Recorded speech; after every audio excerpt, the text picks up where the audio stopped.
Guess not all of Vesemir's teachings have receded into oblivion. A Witcher can forget to eat, to drink, to breathe even. But a Witcher never ever forgets to care for his blade. Yeah, I used to repeat that incessantly. Never tired of doing it either. What creature was it? Huh? Creature? One that gave you the scar over your left eye. It's new. I don't remember it. Souvenir from the Cockatrice of Spala. Another addition to the collection. Nothing special. Yours has healed beautifully, though. Avallac'h. He prepared some special ointments for me. But that was before the curse gripped him. Wonder where he is now. We lifted the curse. He's at Kaer Morhen, waiting for you. Are you serious? You must be. You'd not jest about something like that. A nice thing to wake up to. You trust him? Avallac'h? He's not let me down to date. Not once. Why exactly is Avallac'h helping you? Sages have never been fond of humans. He doesn't do it for me. It's about my power. As if it could ever be about anything else. Avallac'h tried to teach me how to control my ability. He was also making sure I didn't fall into Eredin's hands. What's Eredin after? What's he want from you? What everyone wants. Control of my powers. His homeworld faces annihilation.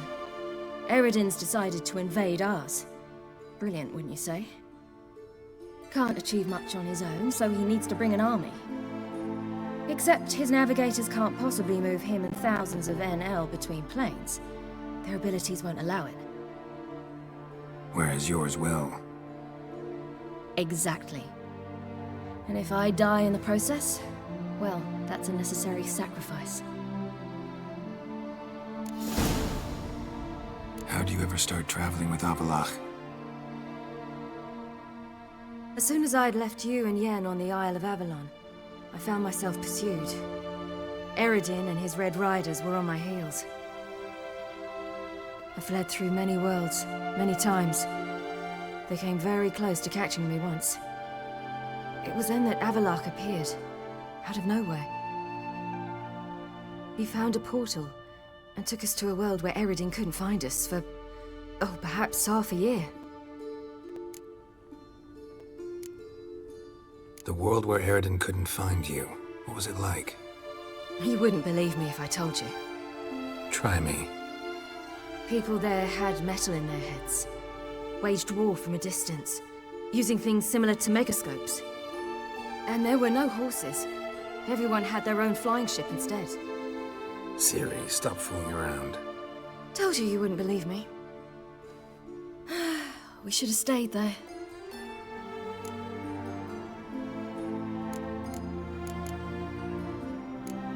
So why'd you return? I thought the hunt had lost my scent for good. I thought I was safe. Besides, I wanted to find you. You and Yennefer. You were looking for us, we were looking for you. Times I thought you were just a step away. Other times, felt like I was going around in circles. I'm not surprised. There were times I fled pell-mell headfirst and forward.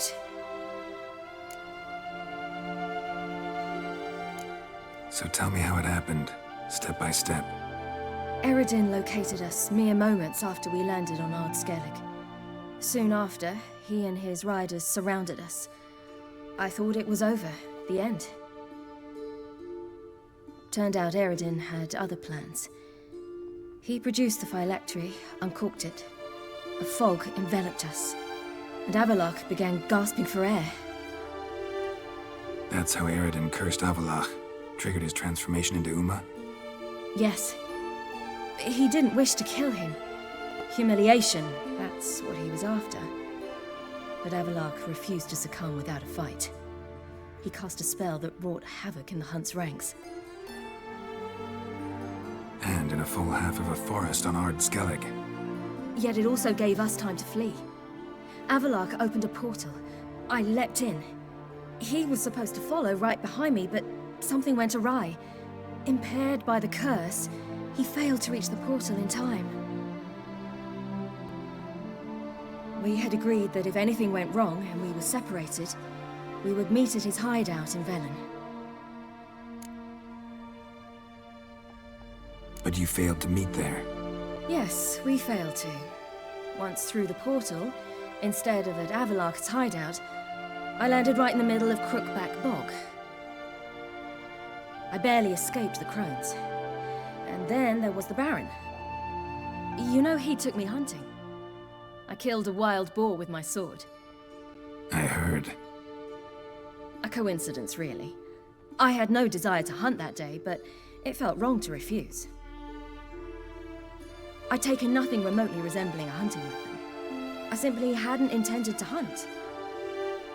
I was wandering through the forest, breathing deep the air. And then I heard a strange sound. Unsettling. Boar attacked you? Mm-hmm. Big as a bison, and lumbering straight at me. And all I had was my sword. Had to manage. Did just fine, judging by how the Baron's men remember it. Simple soldiers, the whole lot. But we got along splendidly. A shame I had to leave. Flee. But I didn't want to bring the Wild Hunt down on them. Apart from which, I knew by then the curse was progressing. So instead of looking for Avalark, I decided to find you and Yen. So how'd you even meet a man like Whoreson Jr.? You and Yennefer were nowhere to be found, and I needed someone who could fix the phylactery. No ordinary craftsman would do. I needed a mage, one with extraordinary powers. Dandelion took it upon himself to help me. It was as if his honor depended on it. He arranged a meeting with a mage, but it proved a trap set by the Temple Guard. Failed to mention that. Probably didn't want to worry you. Later, we learned the Guard did that sort of thing regularly, in the hope of nabbing anyone who collaborated with mages. We needed to find another way. That was clear. Then Dandelion said he knew a man who owned a piece of Novigrad, as he put it, could do more than others. He was certain to know someone who could fix the phylactery. Whoreson Jr. Mm-hmm. I suspected it might not be the best idea, but I was desperate. I had no choice. You suspected right. Whoreson was not the ideal partner in crime. Damned simpleton got it in his head that we cheated him and kidnapped Dudu. Who you promptly freed only to have to flee to Temple Isle. Great idea. We hadn't planned it. Had no time to consider. We just bolted. I didn't even realize the guardsmen were driving me into a trap. Suddenly there I was, and I knew I had to disappear. At once. And that's when you landed back in Skellige. The shore of Hindisfjord. The first pleasant place that came to mind. Hjalmar and I used to swim there. Wait, so you actually wound up there by accident? I thought you and Avallac'h had arranged something. No, he simply sensed me use my power. Just as Eredin can sense where I am, where I travel. In fact, Eredin arrived soon after I did. His ride is in tow. Once again, things happened quickly. Lofoten, the Hunt's attack, my flight. And then, dreams. Just dreams.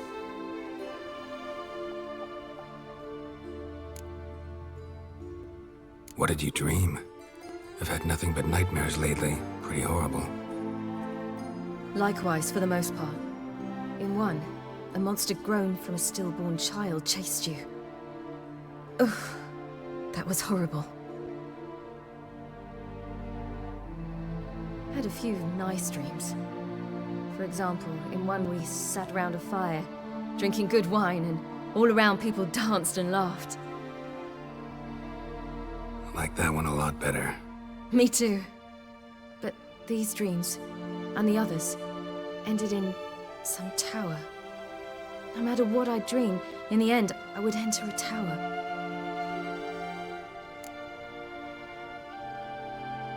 Recognize it? Know where it might be? Not sure. I don't think so, but there was something familiar about it. And something terrifying. The tower was stark and dead. But at the same time, I felt I had to enter it. Did you? No. Dreams all ended with me searching for the entrance. And the last time, instead of the tower, I saw your grizzled face. If not for the scar over your eye, I'd have thought I was still dreaming.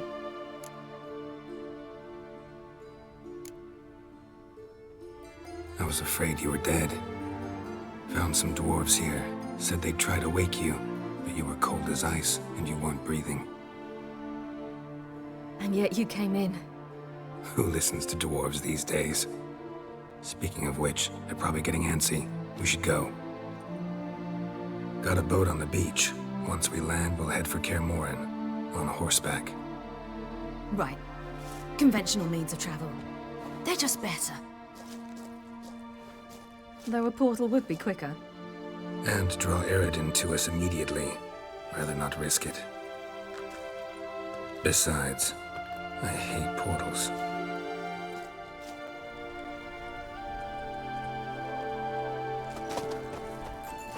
Damn. Listen, we gotta think of a way to...